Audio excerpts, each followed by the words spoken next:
സംസ്ഥാനത്തെ ക്ഷേമ പെൻഷൻ ആനുകൂല്യങ്ങൾ വാങ്ങുന്നവർ 2000 രൂപ വീതം ലഭിക്കുന്നവർ നമ്മളുടെ വീടുകളിലുണ്ട് എങ്കിൽ ഈ വീഡിയോ കാണാതെ പോകരുത്. സംസ്ഥാന സർക്കാർ 3 മാസത്തെ ക്ഷേമ പെൻഷൻ മുൻകൂറായിട്ട് പ്രഖ്യാപിച്ചിരിക്കുകയാണ്. അത് ഇലക്ഷൻ പശ്ചാത്തലത്തിൽ തെരഞ്ഞെടുപ്പ് പെരുമാറ്റച്ചട്ടം നിലവിൽ വന്നു കഴിഞ്ഞാൽ പിന്നീട് നമുക്ക് പെൻഷൻ നൽകുന്നതിൽ ബുദ്ധിമുട്ടുണ്ടാകാൻ സാധ്യതയുണ്ട്.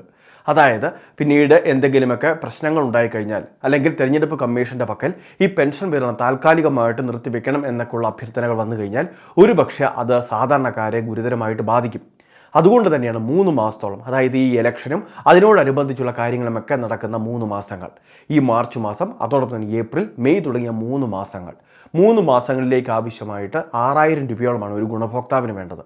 ഈ തുകയുമായി ബന്ധപ്പെട്ട അറിയിപ്പ്, അതായത് വിതരണത്തിന് വേണ്ടിയുള്ള പ്രധാനപ്പെട്ട അറിയിപ്പാണ് സർക്കാർ ഇപ്പോൾ പ്രഖ്യാപിച്ചിട്ടുള്ളത്.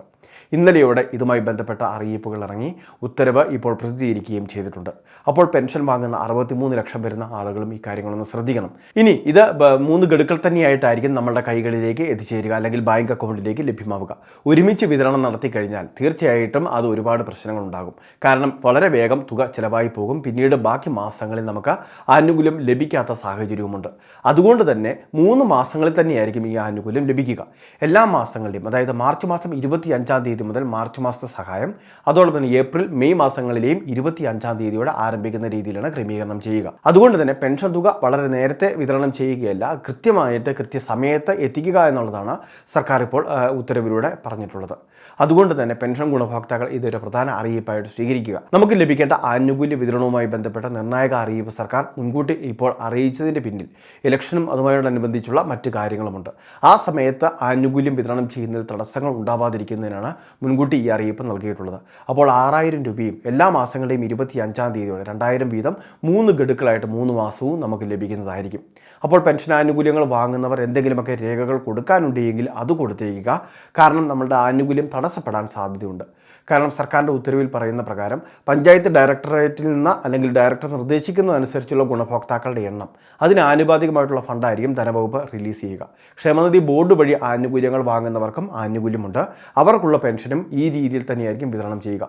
സേവനയിലെ ഗുണഭോക്താക്കളുടെ എണ്ണത്തിൻ്റെ അടിസ്ഥാനമാക്കിയായിരിക്കും നിലവിൽ ഈ വിതരണമൊക്കെ നടക്കുന്നത്. അതുകൊണ്ട് തന്നെ തീർച്ചയായിട്ടും ഈ കാര്യങ്ങൾ കൂടി എല്ലാവരും ഒന്ന് ശ്രദ്ധിക്കേണ്ടതുണ്ട്. കാരണം നമുക്കറിയാം, ആനുകൂല്യം വാങ്ങിക്കൊണ്ടിരിക്കുന്ന ഏതെങ്കിലുമൊക്കെ ഒരു സമയത്തായിരിക്കും പെൻഷൻ ഗുണഭോക്താവ്, അതായത് പ്രായമൊക്കെ ഉള്ളവർ അല്ലെങ്കിൽ മറ്റെന്തെങ്കിലുമൊക്കെ ആവശ്യതകൾ മൂലം ആനുകൂല്യം വാങ്ങിക്കൊണ്ടിരിക്കുന്നവരൊക്കെ എന്തെങ്കിലുമൊക്കെ സംഭവിച്ചു കഴിഞ്ഞാൽ അത്തരം ആളുകളുടെ എണ്ണം പിന്നീട് സേവനയുടെ പെൻഷൻ വെബ്സൈറ്റിൽ നിന്ന് നീക്കം ചെയ്യും. കാരണം നമ്മൾ ഈ മരണ സർട്ടിഫിക്കറ്റൊക്കെ ഹാജരാക്കുന്നതോടെ തന്നെ പഞ്ചായത്തിൽ നിന്ന് ആ ഗുണഭോക്താവിന് ലഭിക്കുന്ന വിവിധ ആനുകൂല്യങ്ങൾ നിർത്താറുണ്ട്. അപ്പോൾ ആ രീതിയിലൊക്കെ വരുമ്പോൾ ഗുണഭോക്താക്കളുടെ എണ്ണത്തിൽ വ്യത്യാസങ്ങൾ വരും.